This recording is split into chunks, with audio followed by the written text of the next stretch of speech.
अस्सलाम वालेकुम my brothers and sisters, hope आप लोग सब खैरियत से होंगे। और फाइनली लूप्स और इफ्स और स्विच स्टेटमेंट के बाद आज हम लोग पढ़ेंगे फंक्शन। और फंक्शन को बहुत डिटेल से पढ़ेंगे। और फाइनली फंक्शन हमारा बेसिकली लास्ट टॉपिक है, फंडामेंटल जावास्क्रिप्ट का जो 18 टॉपिक था उसमें से फंक्शन था। और ये बहुत इंपॉर्टेंट टॉपिक है, बहुत इंपॉर्टेंट टॉपिक है। तो आइए इसको शुरू करते हैं।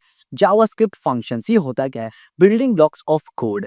ये नहीं, आप बोल सकते हैं ये फंडामेंटल चीज़ है। जब भी आप कुछ देखिए, अब तक हम लोग पढ़े थे स्ट्रिंग और ये वो सब फंडामेंटल था, ठीक है, वो सब फंडामेंटल था। लेकिन वो फंडामेंटल था रॉ कंपोनेंट बनाने के लिए, पूरा का पूरा प्रोजेक्ट बनाने के लिए, पूरा का पूरा वेब ऐप बनाने के लिए, पूरा का पूरा रियल वर्ल्ड में कोई चीज़ बनाने के लिए जो यूज़र इस्तेमाल करते हैं।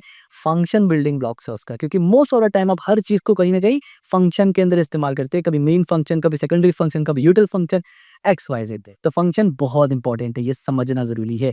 Reusable, modular and powerful. Reusable का मतलब है फंक्शन एक बार लिखिए, उसको 1000 बार इस्तेमाल करिए। मॉड्यूलर का मतलब ये है कि एक फंक्शन को आपने बना के एक पेज में रख दिया, जब मन किया उसको एज़ अ मॉड्यूल इंपोर्ट करके इस्तेमाल किया। आपको भी नहीं समझ में आया होगा इंपोर्ट करने का मतलब क्या है, बाद में समझेंगे, टेंशन मत लीजिए, पहले फंक्शन समझते हैं। और पावरफुल तो बहुत ज़्यादा है। Reusable, modular and efficient. तो चलिए समझते हैं फंक्शन क्या होता है। Introduction to the function. The function, what is function? Reusable code block perform specific task, can be called multiple time. एक फंक्शन जो होता है वो रीयूजेबल होता है। मैंने एक फंक्शन लिखा जो 2 नंबर को ऐड करेगा, वो रीयूजेबल है, चाहे मर्जी 1 करोड़ बार इस्तेमाल करो उसको। दूसरा, परफॉर्म स्पेसिफिक टास्क, एक फंक्शन एक स्पेसिफिक टास्क करेगा। जैसे मैंने एग्जांपल दिया, 2 नंबर को प्लस करने वाला, या 2 नंबर को मल्टीप्लाई करने वाला, 2 नंबर को डिवाइड करने वाला, एक स्पेसिफिक टास्क वो करेगा। Can be called multiple time. Called का मतलब इस्तेमाल करना, वो कॉल का मतलब क्या होता है आगे पढ़ेंगे, लेकिन इसका मतलब आप ये समझिए इस्तेमाल करने। Now why use function?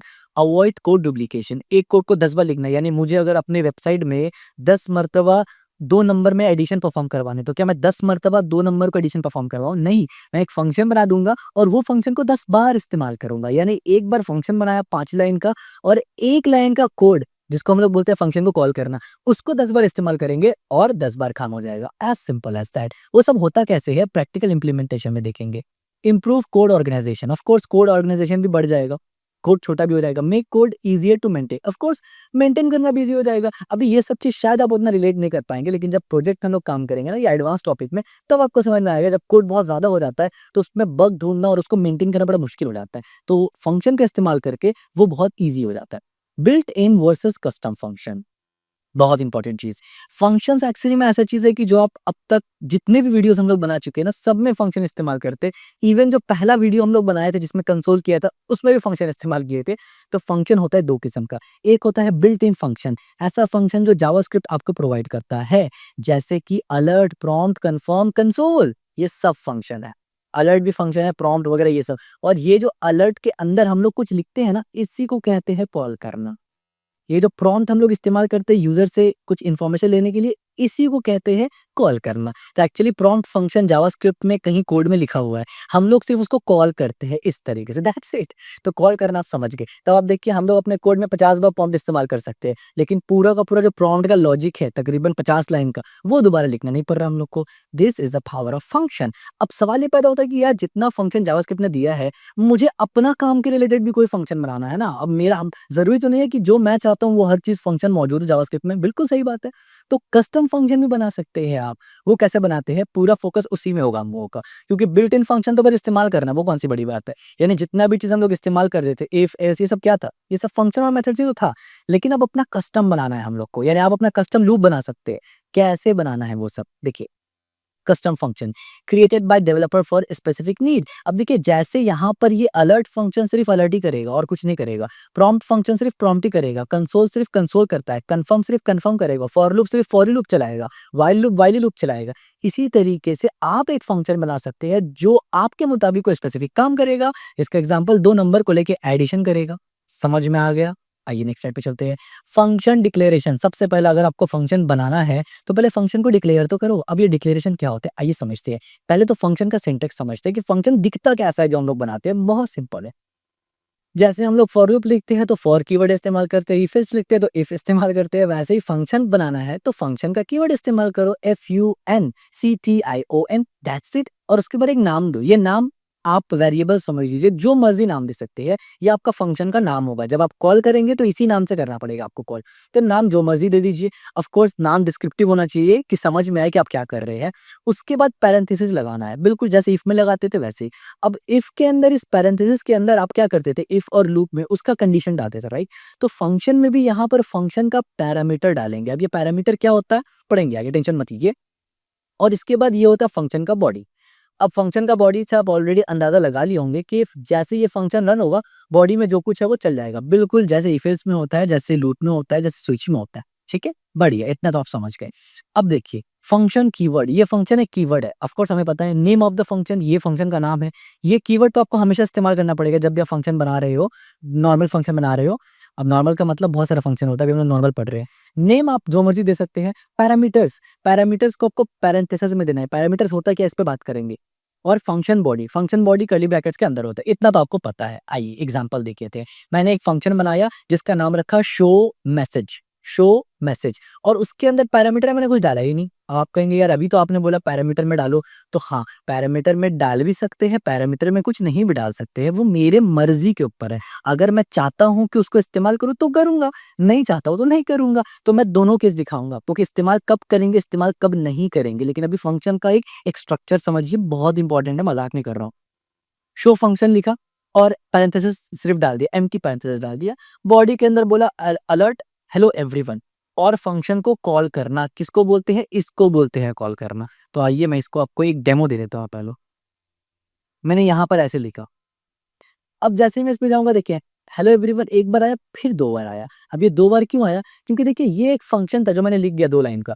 अब इस फ़ंक्शन को मैं 50 बार चाहूँ इस्तेमाल करना तो 50 बार कर सकता हूँ। उसके लिए मुझे ये पूरा लिखना नहीं पड़ेगा, सिर्फ़ ये लाइन लिखना पड़ेगा। अब मान लीजिए अगर मैं इसको इस तरीके से कर दूँ ऐसे, तो इतनी बार मुझे हेलो एवरीवन दिख जाएगा। देखिए 1 बार, 2 बार, 3 बार, 4 बार, 5 बार, 6 बार, 7 बार, 8 बार, 9। आप समझ रहे हो?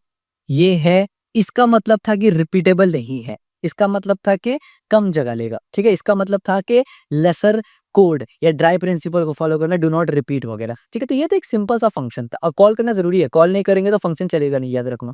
ये एक सिंपल फंक्शन था जिसमें कोई भी पैरामीटर पास नहीं किया हमने, ठीक है? पैरामीटर का मतलब आप समझ गए, जो पैरेंथेसिस के अंदर डालते हैं, कोई पैरामीटर पास नहीं किया।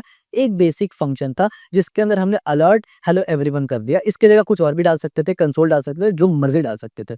तो इसका अगर आप की पॉइंट्स देखिए, तो फंक्शन डिक्लेरेशन हुआ यहाँ पर, फंक्शन कीवर्ड से। फंक्शन का नाम दिया हमने, शो मैसेज, कुछ भी दे सकते थे, हमने शो मैसेज दिया। फंक्शन को कॉल किया, जो नाम फंक्शन का डाला था उसी को उस तरीके से लिखा, और पैरेंथेसिस डालना ज़रूरी है। तो अब आप देखिए जितने भी कोड आप लिखते हैं, फॉर एग्ज़ाम्पल आप देखिए console.log के अंदर भी एक पैरेंथेसिस है, ये भी एक फंक्शन है भाई, ये भी एक फंक्शन है। फंक्शन को हमेशा कॉल करते हैं पैरेंथेसिस के अंदर, और ये जो अंदर हमने डाला है ना, इसको बोलते हैं आर्ग्यूमेंट। और ये अंदर कब डालेंगे, जब यहाँ पर कुछ ऐसे रिसीव करेंगे, जो हम लोग आगे देखने वाले हैं। और can call multiple time call कर सकते हैं। तो ये बेसिक फंक्शन का एक स्ट्रक्चर था जो मेरे ख्याल से आपको समझ में आ गया होगा। बढ़िया। की बेनिफिट्स क्या है वो समझते हो। Code reusability, write once use many time. अब तो इतनी बार बोल दिया मैंने, समझ ही गए होंगे आप। इजी मेंटेनेंस, अपडेट वन पे। सो अब देखिए ये जितना बार हम 12 जगह इस्तेमाल कर रहे हैं, अब मान लीजिए मुझे इस फंक्शन में कुछ चेंजेस करना है, तो एक बार चेंज करूंगा, 12 जगह ऑलरेडी चेंज हो जाएगा खुद ब खुद। 12 जगह ज्यादा के चेंज नहीं करना पड़ेगा। Better organisation, logical code structure, बढ़िया बढ़िया बढ़िया। अब हम लोग आगे चलते हैं, थोड़ा सा लेवल को अपग्रेड करते हैं। और यहाँ पर कुछ कोड हमारा बचा रह गया था, बढ़िया। वेरिएबल इन फंक्शन, अब हमने फंक्शन को थोड़ा सा हम लोग इन्हांस कर रहे हैं। अब देखिए यहाँ पर क्या हो रहा है, पहले समझिए। फंक्शन कीवर्ड है, आपको पता है। शो मैसेज नाम है, पैरेंथेसिस एम्प्टी है, मतलब कोई भी पैरामीटर पास नहीं किया। इसको हम बार बार बोलेंगे ताकि आपके दिमाग में आए। उसके बाद मैंने क्या किया कि अंदर में एक वेरिएबल बना दिया, लेट हेलो, और उसके अंदर एक बात लिख दिया, यानी हेलो एंड जावास्क्रिप्ट, और अलर्ट में मैसेज करवा दिया। मतलब ये कोई बड़ी बात तो है नहीं। और यहाँ पर हमने लिखा सो मैसेज और अलर्ट हेलो। अब देखिए अलर्ट मैसेज अगर करेंगे तो गड़बड़ हो जाएगा। क्यों? क्योंकि अलर्ट मैसेज नहीं कर सकते, फंक्शन को कॉल करना पड़ेगा हमें। तो फंक्शन का नाम अलर्ट मैसेज थोड़ी है, फंक्शन का नाम तो शो मैसेज है ना, इसलिए शो मैसेज को कॉल करना पड़ेगा। बढ़िया। यहाँ पर क्योंकि कुछ लिखा नहीं है, तो इसके अंदर भी कुछ लिख के नहीं पास करना हम लोग को। यहाँ पर अगर कुछ लिखा होता तो यहाँ पर भी कुछ लिख के पास करना होता हम लोगों को। अब क्या होता और क्या लिख के पास करना होता वो हम लोग समझेंगे, लेकिन ये एक बेसिक फंक्शन है जो आपको समझ में आ गया है, ठीक है? यहाँ पर अब देखिए आउटर वेरिएबल, यहाँ पर मैंने क्या किया, बाहर में एक वेरिएबल बनाया जॉन नाम का, और यहाँ पर मैंने फंक्शन लिखा और यहाँ पर let hello world plus user name यहाँ पर डाल दिया और अलर्ट मैसेज किया तो हेलो जॉन आ गया। ये जो कॉन्सेप्ट है ये असल में स्कोपिंग का कॉन्सेप्ट है, ब्लॉक लेवल, ग्लोबल और फंक्शन स्कोप का कॉन्सेप्ट है। ये हम लोग आगे फ्यूचर में पढ़ेंगे, अभी फंक्शन पढ़ रहे उसमें फोकस रखेंगे। वेरिएबल शोडाउन, अब देखिए वेरिएबल शोडाउन में यहाँ पर क्या हो रहा है कि यूजर जॉन है और यहाँ पर आया Bob, local variable Bob plus और यहाँ पर जॉन हो गया, अलर्ट किया तो शो हेलो जॉन और स्टिल यहाँ पर जॉन है। ठीक है, ये चीज़ इसमें फंक्शन के साथ-साथ स्कोप भी मिला दिया गया है, स्कोप हम लोग अलग से पढ़ेंगे, तो लिहाज़ा इस एग्ज़ाम्पल को इग्नोर करिए। मैं नहीं चाहता आपके लिए फंक्शन समझना कॉम्प्लिकेटेड हो जाए स्कोप के चक्कर में, स्कोप पे डेडिकेटेड वीडियो आएगा, स्कोप को भी गोली मारिए, फंक्शन समझिए, स्कोप से ज़्यादा इंपॉर्टेंट है। फंक्शन समझ में आ जाएगा, स्कोप लड्डू है आपके लिए। की पॉइंट अ लोकल वेरिएबल, ये वही बात है कि स्कोप के बारे में डिस्कस हो रहा है यहाँ पर, लोकल और ग्लोबल वेरिएबल, इसको हम लोग बाद में पढ़ेंगे, टेंशन मत लेना। Parameters and default, this is something that we need. Function show message, अब देखिए यहाँ पर मैंने लिखा फ्रॉम और टेक्स्ट, दो पैरामीटर पास किया, फ्रॉम और टेक्स्ट, याद रखिए। और अंदर में क्या किया मैंने, अलर्ट किया, फ्रॉम के साथ ऐड कर दिया टेक्स्ट को, यानी ये इतना तो आपको समझ में आ ही रहा होगा। यहाँ पर मैंने दो पैरामीटर पास किया, अगर यहाँ दो पैरामीटर पास किया ना तो जब फंक्शन को कॉल करेंगे तो दो आर्ग्यूमेंट पास करना पड़ेगा। जब फंक्शन बनाते वक्त यहाँ कंडीशन के अंदर जो भी चीज़ लिखते हैं, 1 लिखे, 2 लिखे, 10 लिखे, उसको पैरामीटर कहते हैं। और जब फंक्शन कॉल करते वक्त यहाँ वैल्यू डालते हैं, उसको आर्ग्यूमेंट कहते हैं। तो अगर दो चीज़ पैरामीटर में है तो दो आर्ग्यूमेंट भी देना पड़ेगा, अदरवाइज एरर आएगा। तो अब देखिए हमने यहाँ, लेकिन ज़रूरी नहीं है कि सेम देना पड़ेगा, यही चीज़ मैंने दिखाया। अब देखिए यहाँ पर फ्रॉम और टेक्स्ट, मैंने यहाँ पर एन भेज दिया और यहाँ पर हेलो भेज दिया, लेकिन यहाँ पर एन भेजा और व्हाट्सअप भेजा, मैं यहाँ पर एन की जगह कुछ और ही भेज सकता था। ठीक है, तो अब देखिए इसमें काम कैसे कर,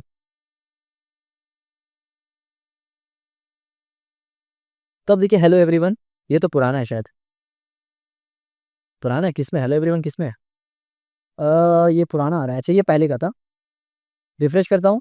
अब देखिए एन हेलो और एन व्हाट्सअप, ठीक है। अब यहाँ पर अगर मैं एन की जगह एन कर दूँ तो ये भी चलेगा।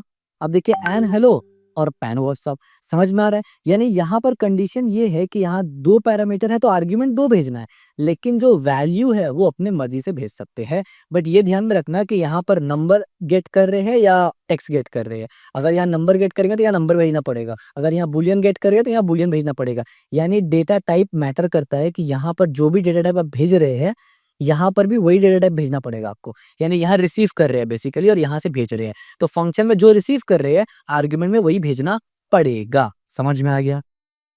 ये भी सिंपल था। आइए, यहाँ पर ही मैंने वही लिखा है कि value pass to function act as a local variable copy from argument. यानी यहाँ पर जो वैल्यू हमने बेसिकली भेजा ना, पहला वाला में एना, दूसरा वाला में हेलो, तो ये जो एना था ये फ्रॉम के अंदर चला गया और ये जो हेलो था ये टेक्स्ट के अंदर चला गया, और फिर फंक्शन के अंदर ये फ्रॉम को हमने यहाँ इस्तेमाल कर लिया और टेक्स्ट को हमने यहाँ इस्तेमाल कर लिया। सिंपल। डिफ़ॉल्ट वैल्यूज़, अब आप देखिए वैल्यू आप डिफ़ॉल्ट भी भेज सकते हैं, वो कैसे, इसको पहले समझिए। मैंने लिखा function hello message, show message, इसमें मैंने फ्रॉम डाला और टेक्स्ट में नो टेक्स्ट डाला। इससे क्या होगा कि अगर मैंने फ्रॉम का वैल्यू दिया और टेक्स्ट का वैल्यू नहीं दिया तो एरर नहीं आएगा, ये जो डिफ़ॉल्ट टेक्स्ट है वो आ जाएगा।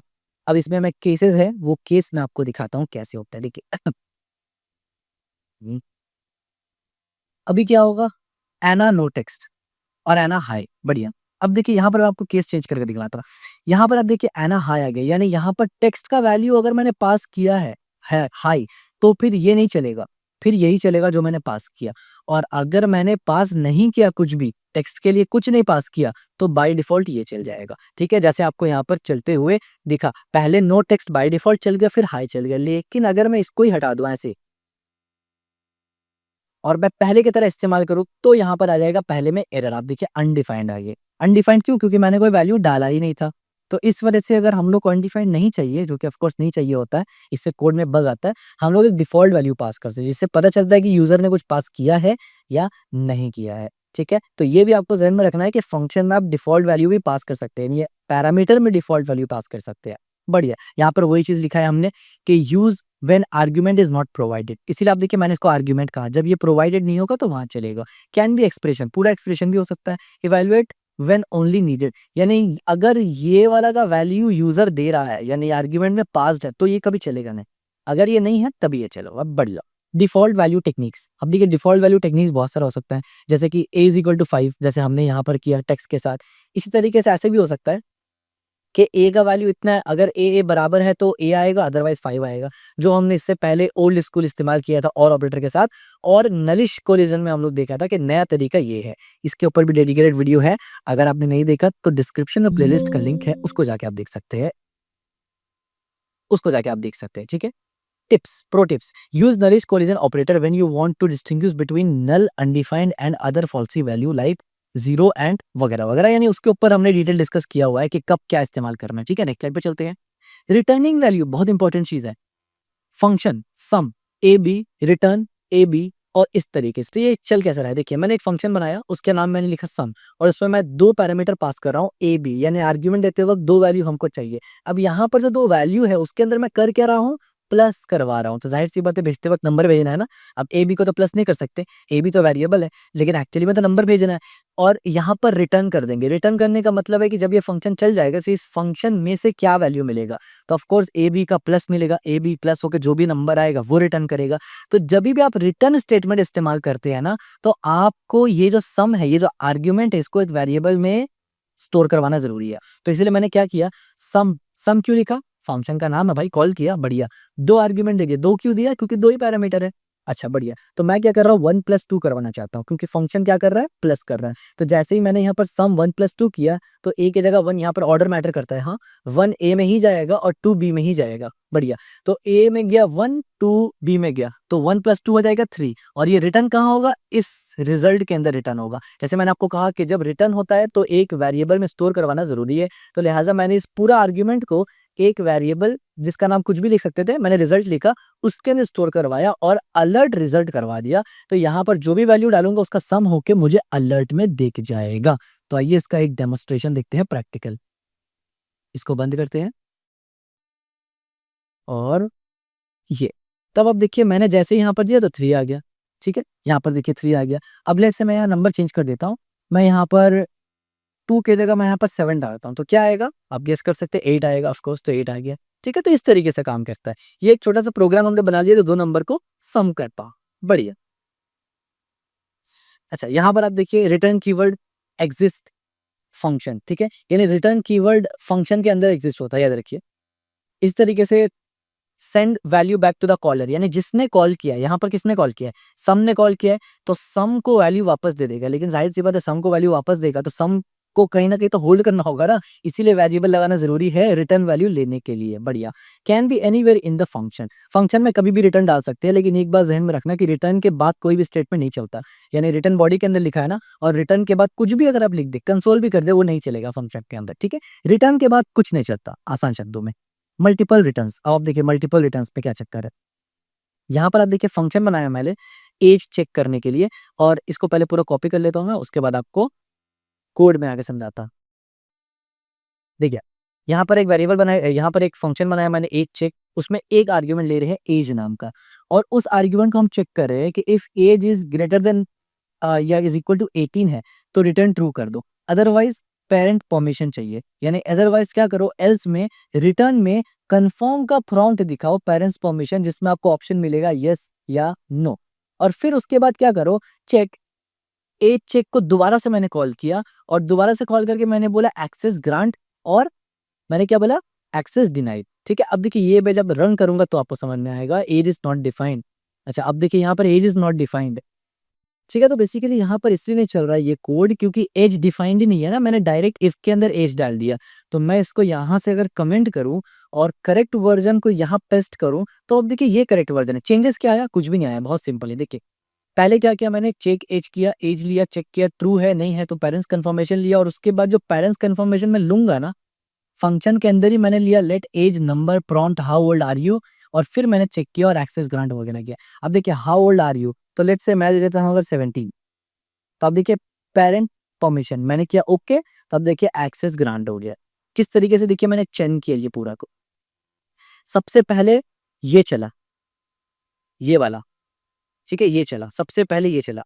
उसके बाद मैंने प्रॉम्प्ट लिया सबसे पहले, फिर इस फंक्शन के अंदर गया, अब मैंने क्योंकि एज छोटा दिया था ना 18 से, तो इसीलिए रिटर्न स्टेटमेंट चला पेरेंट का, और रिटर्न के बाद फिर ये वाला कोड में आ गया, और फिर यहाँ पर एक्सेस ग्रांट दे, बढ़िया। अच्छा, अगर मैं यहाँ पर दे देता इस तरीके से 80, तो आप देखिए डायरेक्ट एक्सेस ग्रांट हो गया, परमिशन मांगा ही नहीं। क्यों नहीं मांगा परमिशन? क्योंकि ये रिटर्न ट्रू हो गया और यहाँ पर एक्सेस ग्रांट हो गया। समझ में आ रहा है? यानी आसान शब्दों में, अगर अब 18 प्लस है तो यहीं से रिटर्न होगा और डायरेक्ट यहाँ आ जाएगा और एक्सेस ग्रांट हो जाएगा। और अगर आप 18 से कम है तो यहाँ पर परमिशन मांगेगा। अगर आप यस दबाएंगे तो एक्सेस ग्रांट होगा, अगर आप नो दबाएंगे तो डिनाई हो जाएगा। इसको भी चेक कर लेते हैं जरा। तो मैं यहाँ पर 14 साल दे देता हूँ, परमिशन में मैं कैंसिल कर देता हूँ, अब देखिए एक्सेस डिनाई हो। ठीक है, तो एक सिंपल सा प्रोग्राम है, लेकिन बिट कॉम्प्लिकेटेड है, थोड़ा सा कॉम्प्लिकेटेड है। अगर आप एक बिगिनर है और आपको समझने में दिक्कत हो रहा है तो कोई टेंशन लेने वाली बात नहीं है। अभी हम लोग फंक्शन समझ रहे हैं, ऐसा किस्म का प्रोग्राम हम लोग फ्यूचर में काफी सारा बनाने वाले हैं, तो टेंशन मत लीजिए। गुड प्रैक्टिस क्या है? अब देखिए, ये गुड प्रैक्टिस है हमेशा रिटर्न को पैरेंथेसिस के अंदर लिखने का। Start return value on the same line as return keyword, बढ़िया।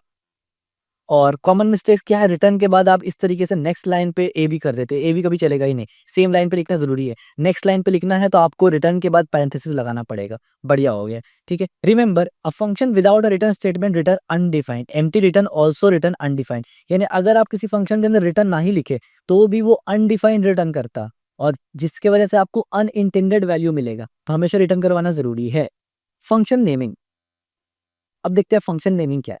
फंक्शन नेमिंग का मतलब नेमिंग कन्वेंशन, जाहिर सी बात है नेमिंग कन्वेंशन में use verbs function as an action, so name should be verb, यानी जैसे कि मैंने बोला शो मैसेज वगैरह वगैरह। बी डिस्क्रिप्टिव, बी कॉन्साइज, यानी डिस्क्रिप्टिव होना चाहिए लेकिन बहुत लेंदी नहीं होना चाहिए, कॉन्साइज होना चाहिए, मीनिंगफुल होना चाहिए।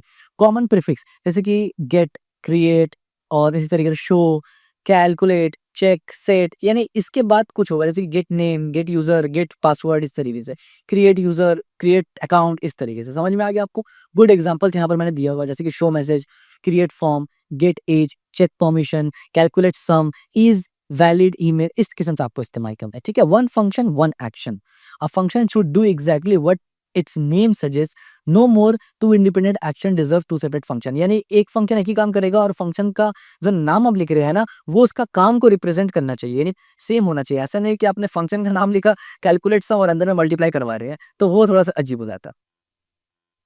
यहाँ पर आप देखिए बेस्ट प्रैक्टिसेस और कॉमन मिस्टेक। बेस्ट प्रैक्टिस क्या है? वन फंक्शन वन एक्शन, जैसे मैंने बताया कि फंक्शन शॉर्ट, फंक्शन को छोटा रखना है। Use local variable, local variable का मतलब ये है कि फंक्शन के बाहर का कोई वेरिएबल को अंदर मत कॉल करिए, फंक्शन के अंदर ही जो वेरिएबल है उसको रखिए। हाँ, बाहर से भी कभी कभी कॉल करवाते हैं, लेकिन वो सिनेरियो अगेन वो थोड़ा सा कॉम्प्लेक्स हो जाएगा और स्कोपिंग का चक्कर वहां आ जाएगा। तो जब स्कोपिंग पढ़ेंगे फ्यूचर में तो ये टॉपिक दोबारा से आएगा हमारे सामने।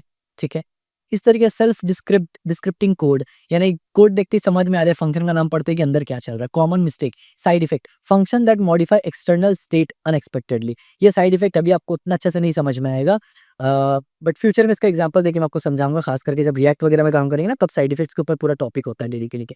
To many parenthesis, hard to remember and use correctly, बहुत सारा पैरेंथेसिस भी नहीं डालना है, जैसे 15 सब आप डाल दे तो आर्ग्यूमेंट भेजते वक्त गड़बड़ हो सकता है आपसे, कि एक पैरेंथेसिस एक आर्ग्यूमेंट आप कम डाले तो एरर शो करेगा वहां पर। Misleading names, name doesn't accurately describe function behaviour, जो मैंने पहले कहा, नाम सम लिखे अंदर में कर मल्टीप्लाई रहे भाई, इस तरीके से। Missing return, forget about return value accepted, यानी फंक्शन जब लिखा तो रिटर्न होना जरूरी है, अगर रिटर्न नहीं लिखेंगे तो एम्प्टी यानी अनडिफाइंड पास करेगा और वो गड़बड़ करेगा आपको कोड को। फंक्शन एज अ कमेंट, यानी फंक्शन के अंदर आप कमेंट भी डाल सकते हैं। अच्छा, without helper function, with helper function मतलब क्या है? देखिए, विदाउट हेल्पर फंक्शन क्या हो रहा है कि फंक्शन है शो प्राइम नंबर है, यानी प्राइम नंबर फाउंड करने का एक तरीका मैंने यहाँ पर कोड लिखा जो एक बार में लिखा, यानी एक कोड के अंदर सब डाल दिया। और हेल्पर फंक्शन बनाने से क्या होता है? चीजें आसान हो जाता है। यहाँ पर देखिए आप, चीजें आसान हो गया, एक शो प्राइम का फंक्शन बनाया और एक प्राइम नंबर का फंक्शन बनाया, तो देखिए काम कैसे कर रहा है। गौर करिए, मैंने यहाँ पर शो प्राइम बनाया और यहाँ पर n as a variable argument पे ले रहे हैं। ठीक है, तो अब देखिए शो प्राइम के अंदर मैंने क्या किया, यहाँ पर मैंने let two is equal to इतना किया, आई प्लस प्लस किया, और इफ इजंट प्राइम, यानी आई अगर प्राइम ना हो तो कंटिन्यू कर दो, अदरवाइज आई को प्रिंट करवा दो। तो ये जो आई प्राइम है, जो इज प्राइम है, ये इज प्राइम जो है, ये वाला फंक्शन है जो मैं कॉल कर रहा हूँ। तो इस फंक्शन को मैंने पहले लिखा हुआ है, उसके बाद मैं ऊपर कॉल कर रहा हूँ। तो इस फंक्शन में क्या हो रहा है ना, सिर्फ प्राइम नंबर शो किया जा रहा है, प्राइम नंबर फाउंड नहीं किया जा रहा है। फाउंड करने के लिए अलग फंक्शन बना लिया, उसमें कैसे काम कर रहा है, एन नंबर ऑफ मैंने ये ले लिया उससे, यानी वैल्यू ले लिया, और प्राइम नंबर ढूंढने के लिए ये लॉजिक लिखा। तो 2 अलग-अलग, एक फंक्शन बनाया प्राइम नंबर ढूँढने के लिए, एक फंक्शन बनाया प्राइम नंबर दिखाने के लिए। इससे क्या हो रहा है कि रीयूजेबिलिटी कोड का बढ़ जा रहा है। समझ में आ रहा है? ये बेस्ट प्रैक्टिस है। आगे फ्यूचर में इस पे डेडिकेटेड हम लोग प्रैक्टिस करेंगे बकायदा कि कैसे ये सब कोड लिखते हैं और कैसे करके जो अंडरस्टैंडिंग होता है ना, कोड अंडरस्टैंडिंग कैसे होता है। यानी जिसको आप बोलते हैं ना थिंकिंग, लॉजिकल थिंकिंग कैसे इंक्रीज़ कर सकते हैं, वो सब हम लोग देखेंगे फ्यूचर में। लेकिन अभी हम लोग बेसिक्स पढ़ रहे हैं, फंडामेंटल्स पढ़ रहे हैं। इस पे अभी नहीं जाना, अदरवाइज़ कन्फ्यूजन बहुत ज़्यादा होगा, कॉन्फिडेंस लो होगा, जो नहीं होना चाहिए। Self describe code, the second version is easier to understand because we see the code action is prime instead of complex logic। बढ़िया, ये थोड़ा कॉम्प्लेक्स है, ये आसान है और यही बेस्ट प्रैक्टिस है। याद रखिए, आप अच्छे कोडर, अच्छे प्रोग्रामर, अच्छे डेवलपर, अच्छे इंजीनियर तभी है जब आप चीज़ों को आसान बनाते हैं। चीज़ों को डिफिकल्ट बनाने से आप अच्छे नहीं बल्कि वर्स्ट इंजीनियर या वर्स्ट डेवलपर होते हैं। कंक्लूजन में जाते हैं अब। कंक्लूजन क्या, हमने क्या सीखा बेसिकली? नेक्स्ट स्टेप हमने ये देखा की टेक अवे में फंक्शन रीयूजेबल कोड ब्लॉक होता है, पैरामीटर पास किया जाता है। अगर पैरामीटर पास करेंगे तो आर्गुमेंट भी पास करना पड़ेगा कॉल करते वक्त। लोकल वेरिएबल फंक्शन स्कोप ये हमने स्किप किया हुआ था। Return send back the value, यानी जहां से आपने फंक्शन कॉल किया था रिटर्न वैल्यू वहीं दे देता है, इसीलिए उसको होल्ड करना पड़ता है एक वेरिएबल में। बेस्ट प्रैक्टिस, एक फंक्शन एक एक्शन होगा, यूज डिस्क्रिप्टिव नेम की फंक्शन शॉर्ट। और जैसे कि शॉर्ट मैंने बताया, अगर लॉन्ग है तो उसको पार्ट में डिवाइड कर लीजिए, 2 फंक्शन बना के साथ में ऐड कर लीजिए, जिसका प्रैक्टिस हम लोग फ्यूचर में करने वाले हैं। Minimise global variable, next step practice with real example, learn function expression, explore arrow function and study closure. ये सब हम लोग फ्यूचर में पढ़ने वाले हैं, ठीक है। तो हम लोगों ने क्या क्या पढ़ा, बेसिकली हमने फंक्शन डिक्लेयर करना सीखा, हमने यहाँ जाते हैं दोबारा से। तब देखिए हमने फंक्शन को डिक्लेयर करना सीखा, हमने फंक्शन में पैरामीटर पास करना सीखा, इसी तरीके से हमने फंक्शन को एक स्ट्रक्चर सीखा, हमने फंक्शन का नेमिंग कन्वेंशन देखा, हमने देखा कि फंक्शन में पैरामीटर भी पास कर सकते हैं, बगैर पैरामीटर के भी काम कर सकते हैं। अगर पैरामीटर पास करेंगे तो आर्ग्यूमेंट में वैल्यू भेजना पड़ेगा, और जो आप पैरामीटर में रिसीव कर रहे हैं जो डेटा टाइप, आर्ग्यूमेंट में वही डेटा टाइप भेजना ज़रूरी है। और रिटर्न स्टेटमेंट आपको फंक्शन के अंदर लिखना ज़रूरी है, अगर नहीं लिखेंगे तो अनडिफाइंड वो देगा, जो कि आपके कोड में बग प्रोड्यूस करेगा। तो रिटर्न हमेशा लिखना है, और रिटर्न को एक्सेप्ट करने का तरीका ये है कि एक वेरिएबल में उसको होल्ड करवाना है, देन आप उसको कंसोल या अलर्ट करवा सकते हैं। फाइनली हमने फंक्शन का बेसिक ओवरव्यू देखा है। तो अगर आपको फंक्शन समझ में आया है और वीडियो देखने में मजा आया है, कुछ सीखने को अगर मिला है, तो चैनल को सब्सक्राइब जरूर कर लीजिए, आने वाले टाइम पे बहुत कुछ आने वाला है। वीडियो को लाइक जरूर करना, अपने दोस्तों के साथ शेयर जरूर करना और कमेंट जरूर करना।